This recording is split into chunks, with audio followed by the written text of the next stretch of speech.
I was folding laundry when Mark said it. I think we can trust them enough to try something new. The towel in my hands went still. We'd been married 12 years. I thought we'd tried everything. Them? Adam and Claire. He leaned against the doorframe, watching me. We've shared dinners, walks, trips. This time would be different. I set down the towel. Different how? Mark stepped closer. His voice dropped. There's a clearing Adam knows. Private. We could build a fire, sit under the stars. He paused. See what happens. My pulse quickened. See what happens? Between all of us. The words hung in the air like smoke. I understood perfectly what he wasn't saying. You want to swap. I want to see if we can share something without losing it. His eyes found mine. I want to know if you can be real, even when I'm not the only one watching. Heat crawled up my neck. And if I can't? Then we'll know that too. I picked up another towel, buying time. The fabric was warm from the dryer, soft between my fingers. Outside, October wind rattled the windows. When? Saturday night. They're already planning to drive up. You already asked them? Adam brought it up. Claire's curious. Mark moved behind me, his hands settling on my shoulders. We don't have to decide now. But I already had. The yes was sitting in my throat, dangerous and electric. What if it changes everything? What if it doesn't? Saturday came too fast and too slow. I changed clothes 3 times. Jeans felt too casual, the black dress too obvious. I settled on dark slacks and a sweater that hugged my curves without screaming intent. Mark loaded blankets into the trunk. Second thoughts? Third and fourth thoughts. I slid into the passenger seat. You? No. He started the engine. I've been thinking about this for months. Months?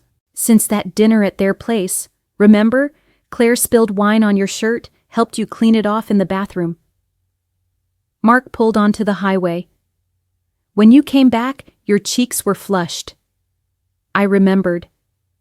Claire's hands on my shoulders as she dabbed at the stain, the way she'd looked at me in the mirror.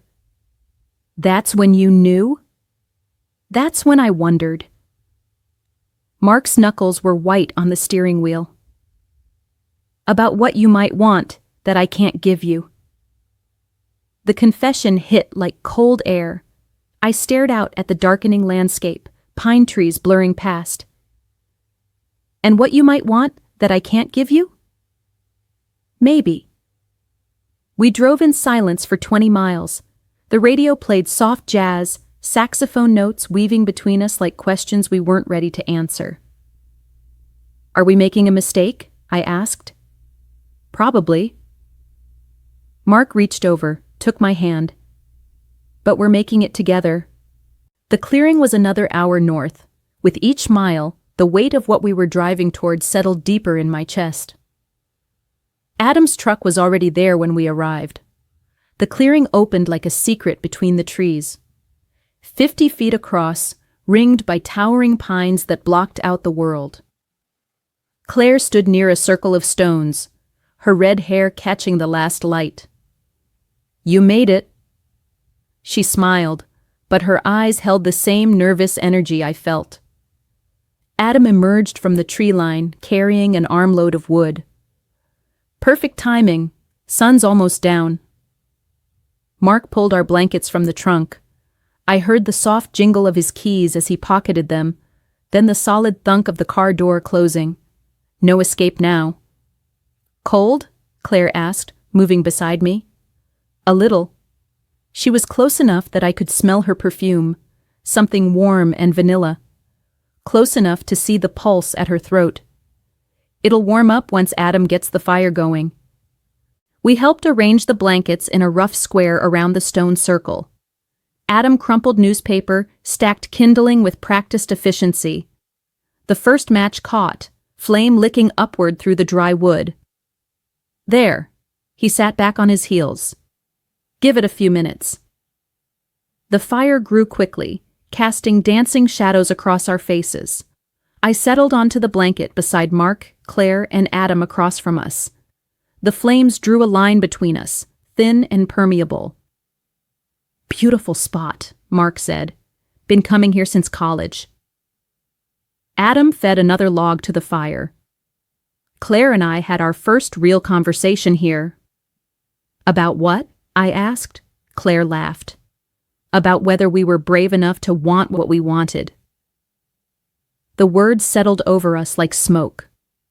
I felt Mark's hand find mine in the darkness beyond the firelight. And were you? Mark's voice was quiet. We're here, aren't we? The fire burned higher, crackling between us like a living thing. We talked about safe subjects first. Work, the weather, plans for the holidays. But underneath the ordinary words, something else was building. The way Adam's eyes lingered on me when he thought Mark wasn't looking. How Claire's laugh seemed meant for my husband. More wine? Adam held up the bottle. I nodded, though I'd barely touched my first glass. My nerves were too sharp for alcohol to dull. Remember that game we used to play in college? Claire asked. Truth or dare? We're not in college anymore, Mark said, but he was smiling. No, Adam agreed. We're better at keeping secrets now. The fire popped, sending sparks spiraling into the black sky. I watched them disappear among the stars. Truth, I said suddenly. Claire leaned forward. What's the most dangerous thing you've ever wanted? The question hung in the air like smoke. I felt 3 pairs of eyes on me, waiting. This, I said finally. Sitting here with you, wanting to cross lines I've never crossed. Mark's hand tightened on mine. Your turn, I said to Claire. Truth or dare? Dare. My heart hammered. Kiss my husband. The silence stretched taut as a wire. Then Claire rose, moved around the fire with liquid grace. Mark looked at me, a question in his eyes. I nodded. Their lips met in the firelight, soft at first, then deeper. I watched my husband kiss another woman and felt something unlock inside my chest. When they separated, Claire's eyes found mine across the flames. Your move. Adam's phone buzzed in his pocket, but he ignored it. The fire had burned down to steady flames, casting us all in warm amber light. The air smelled of pine smoke and possibility. Helen! Adam's voice was rough. Come here. I looked at Mark. He squeezed my hand once, then let go. I moved around the fire on unsteady legs. Adam's hands were warm when they found my waist, his mouth gentle when it found mine. Behind us, I heard the soft rustle of Mark and Claire settling onto their blanket. Adam tasted like wine and smoke. His hands slid up my back, tangling in my hair. I let myself sink into the kiss, into the impossible reality of being wanted by someone new. When we broke apart, he pulled me down beside him on the blanket. The wool was soft beneath us, the fire warm against our faces. You okay? He whispered. I nodded, not trusting my voice. Across the clearing I could hear Mark's low murmur, Claire's answering laugh. The sounds sent heat spiraling through me. Adam's fingers traced my collarbone, slipped beneath the edge of my sweater. Beautiful. I closed my eyes, let myself feel his touch, the night air on my skin, the soft sounds from the other blanket. This was happening. We were really doing this. The fire crackled between us, holding its secrets. What happened next belongs to the darkness, to the space between heartbeats where we discovered who we could be when no one was watching except the stars. Later, we sat in silence. The fire had burned down to glowing embers, barely lighting our faces. I pulled my sweater back on, fingers shaking slightly as I worked the buttons. Across the clearing, Mark and Claire were getting dressed with quiet efficiency. No one spoke. The weight of what we'd done settled over us like morning fog. I stared at the dying fire, watching orange light pulse in the coals. My body still hummed with sensation, with the memory of Adam's hands, his mouth. But underneath the physical afterglow was something else, a kind of vertigo, like I'd jumped off a cliff and was still falling. "Everyone okay?" Mark's voice cut through the silence, murmurs of assent. Claire smoothed her hair, tucked her shirt back in. In the ember light, she looked younger, softer than I'd ever seen her. "We should probably head back," Adam said. "It's getting late." No one moved. The silence stretched, filled with unspoken questions. What did this mean? What happened now? Had we crossed a line we couldn't uncross? I looked at Mark. His face was unreadable in the dim light, but his posture was tense, shoulders rigid. "Mark?" He turned to me, and for a moment I saw something raw in his expression, satisfaction mixed with something darker, possession maybe, or loss. "I'm fine." He stood, began folding our blanket with sharp, precise movements. "We should go." The spell was broken. Mark's hands gripped the steering wheel like he was holding on for dear life. We'd said goodbye to Adam and Claire with awkward hugs and promises to call soon. Now it was just us in the dark car, the highway stretching endlessly ahead. I fumbled for the radio, needing something to fill the silence. Jazz spilled out, the same station we'd listened to on the drive up. But everything felt different now. "Say something," I finally whispered. Mark's jaw worked. "What do you want me to say?" "I don't know. Anything. Did you enjoy it?" The question was a blade, sharp and cutting. I heard the danger underneath his calm tone. "Did you?" I shot back. I asked first. I stared out at the darkness rushing past. The honest answer felt too dangerous, but the lie felt worse. "Yes." Mark's knuckles went white. He reached into his pocket, pulled out the car keys, then realized he was already driving and set them on the console between us. The small action felt loaded with meaning I couldn't decode. "How much?" "Mark." "How much, Helen?" The car swerved slightly as his voice rose. I gripped the door handle. "More than I expected," I said quietly. "Less than I feared." "What's that supposed to mean?" "It means I'm still here. Still yours. Still in this car driving home with my husband." But even as I said it, I wondered if it was true. Something had shifted in that clearing, some fundamental understanding of who we were and what we wanted. I felt it like a fault line running through my chest. Mark was quiet for a long time. When he finally spoke, his voice was barely above a whisper. "I think I made a mistake." I woke to sunlight streaming through our bedroom windows and the sound of Mark making coffee downstairs. My watch on the nightstand read 9:15. Late for us. We usually woke at 7, even on weekends, creatures of habit after 12 years of marriage. But nothing felt habitual anymore. I lay in bed, staring at the ceiling, trying to sort through the tangle of emotions from the night before. My body ached in unfamiliar places, carried sense memories of Adam's touch. But stronger than the physical was the emotional aftermath, a mix of exhilaration and guilt that sat heavy in my stomach. Downstairs, I heard the clink of mugs, the soft scrape of a chair across the kitchen floor. Normal sounds from our normal life. But I wasn't sure we were normal people anymore. I showered, letting hot water wash away the smell of smoke and pine and another man's skin. When I came downstairs, Mark was sitting at the kitchen table with 2 cups of coffee and the Sunday paper spread between us like a shield. "Morning," I said. "Morning." He didn't look up from the sports section. I poured cream into my coffee, added sugar, stirred slowly. The spoon clinked against the ceramic, unnaturally loud in the quiet kitchen. "Mark." We need to talk about last night." His newspaper rustled as he turned the page. "Do we?" Finally, he looked at me. His eyes were red-rimmed, like he hadn't slept. "What's there to talk about? We did what we planned to do. It's over." But his voice said otherwise.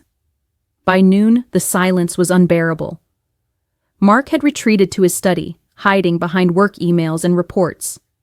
I cleaned the kitchen, did laundry, organized closets, anything to keep my hands busy while my mind churned. When my phone buzzed with a text from Claire, I nearly dropped it. "Thank you for last night. Hope you're both well?" I stared at the message, thumb hovering over the reply button. What was the protocol here? How did you respond to the woman who'd slept with your husband while you slept with hers? I deleted 3 different responses before settling on, "Same to you and Adam." Safe, neutral, giving nothing away. But the text had broken something open. I found myself upstairs, knocking on Mark's study door. "Come in." He looked up from his laptop, glasses perched on his nose. For a moment, he looked like the man I'd married. Focused, serious, utterly familiar. Then I remembered Claire's hands in his hair, and the image fractured. "I need to tell you something." Mark closed the laptop. "Okay." I sat on the edge of the leather chair across from his desk, hands folded in my lap like a penitent. I loved it. The words hung between us like a confession at trial. "I know you want me to say I regret it, that it was a mistake, that I wish we'd never gone. But I can't. I loved every minute of it." Mark's face went very still. "I loved Adam's hands on me. I loved watching you with Claire. I loved the fire and the danger and the way it felt to be someone different for a few hours. Helen, I'm not done." My voice was steadier than I felt. "I loved it, and I don't regret it, but I love you more." Mark stood and moved to the window, his back to me. "You want to know why I really suggested it? I waited. Because I was losing you." His voice was quiet, defeated. Not to another person, to routine, to the safe, predictable life we'd built. I watched you fold laundry and pay bills and smile at dinner parties, and I could see you disappearing. He turned around, and I saw pain etched in the lines around his eyes. "I thought if I could give you something dangerous, something real, you'd come back to me. But watching you with Adam..." He shook his head. "Seeing how alive you looked, how present, I realized the fire wasn't bringing you back to me. It was showing me who you really are when you're free." The truth of it hit like a physical blow. He was right. In Adam's arms, under the stars, I had been more myself than I'd been in years. "So what happens now?" I whispered. Mark sat back down, reached across the desk to take my hand. His fingers were warm, familiar, marked with 12 years of shared history. "Now I know you can be real, even when I share you with the fire." He squeezed my hand. "And I have to decide if I can live with that knowledge." "Can you?" "I don't know." His honesty was brutal, beautiful. "But I know I can't live without you." The fire had burned down to embers between us, but it hadn't gone out. Maybe it never would. Maybe that was the price of crossing lines. You learned what lay on the other side, but you could never fully return to where you started. "I don't want to lose you," I said. "Then don't." But we both knew it wasn't that simple. 3 months later, I found Mark's car keys on the kitchen counter and realized I wasn't afraid anymore. Not of him leaving, not of staying, not of the conversation we'd been dancing around since that October night in the clearing. I checked my watch, 6:30. Mark would be home soon from his therapy appointment, the one he'd started attending after admitting he needed help processing what we'd done, what we'd learned about ourselves. The fire had changed us. Not in the explosive way I'd feared, but slowly, like water reshaping stone. We talked more now, fought more too, but honestly, without the careful politeness that had insulated our marriage for years. We hadn't seen Adam and Claire since that night. Not because of anger or regret, but because we needed time to understand what the experience had given us, what it had taken away. Mark's key turned in the front door. "Hey." He set down his briefcase, kissed my cheek. The gesture was familiar, but there was something different in it now. A presence, an intentionality that hadn't been there before. "How is Dr. Martinez?" "Good, hard."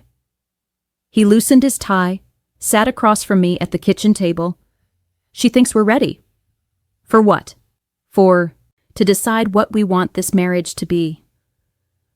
I reached across the table, took his hand. His wedding ring caught the light, a circle of gold that had once seemed like a boundary, but now felt more like a promise. Flexible, renewable. "I know what I want," I said. "Tell me." "I want to be real with you, even when it's dangerous, especially then." Mark smiled, and for the first time in months, it reached his eyes. "Even if it means sharing you with the fire?" "Even then." Outside, winter wind rattled the windows, but inside, we were warm. The conversation that followed wasn't the kind we'd had before. Careful, measured, dancing around the edges of what we really meant. This time, we sat cross-legged on the bed facing each other, speaking in the raw language of people who had finally decided to tell the truth. "I've been afraid," Mark said, his fingers tracing patterns on the comforter between us. "Not of losing you to the fire, exactly, but of losing myself to my fear of it." I understood. Fear had a way of becoming its own kind of addiction, feeding on itself until it consumed everything else. "I've been afraid too," I admitted. "Of choosing wrong. Of hurting you by being honest about what I need." "What do you need?" The question hung in the air like smoke from a just-extinguished candle. I thought of all the ways I could soften it, make it more palatable, less threatening. Instead, I chose the dangerous truth. "I need you to see the fire as part of me, not separate from me. I need to know that when I come back from a call, covered in soot and adrenaline, you're not waiting for me to wash it all away before you can love me again." Mark was quiet for so long I began to worry I'd pushed too far. Then he reached for my hands, his thumb running over the calluses I'd earned from years of gripping hoses and axes. "I used to think love meant protecting someone from everything that could hurt them," he said, "even from the things that made them who they are." "And now?" "Now I think maybe love means learning to trust someone with their own dangerous choices." The relief that flooded through me was so intense it made my chest tight. This was what I hadn't known how to ask for.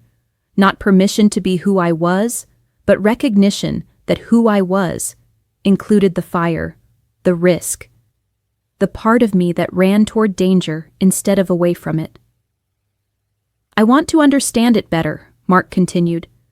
"The fire, what it means to you. I want to stop seeing it as this thing that steals you away and start seeing it as part of what brings you home." I leaned forward, closing the distance between us. "It doesn't have to happen all at once." "No," he agreed, his forehead touching mine. "But it has to start somewhere."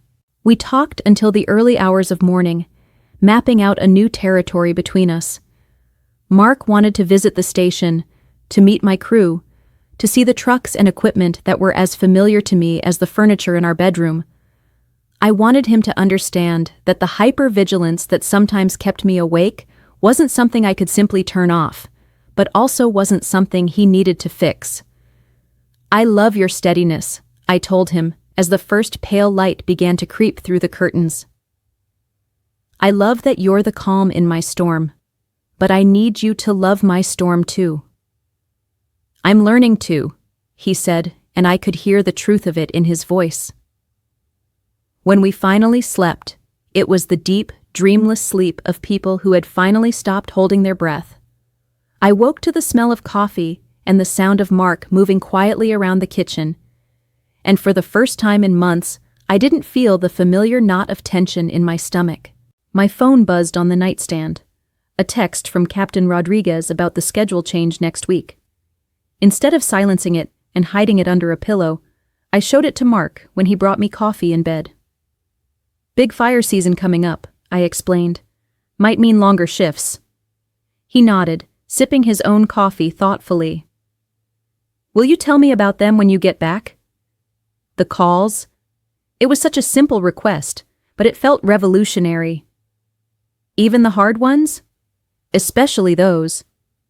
I kissed him then, tasting coffee and possibility and the kind of morning that felt like a beginning instead of a continuation of something that was slowly ending.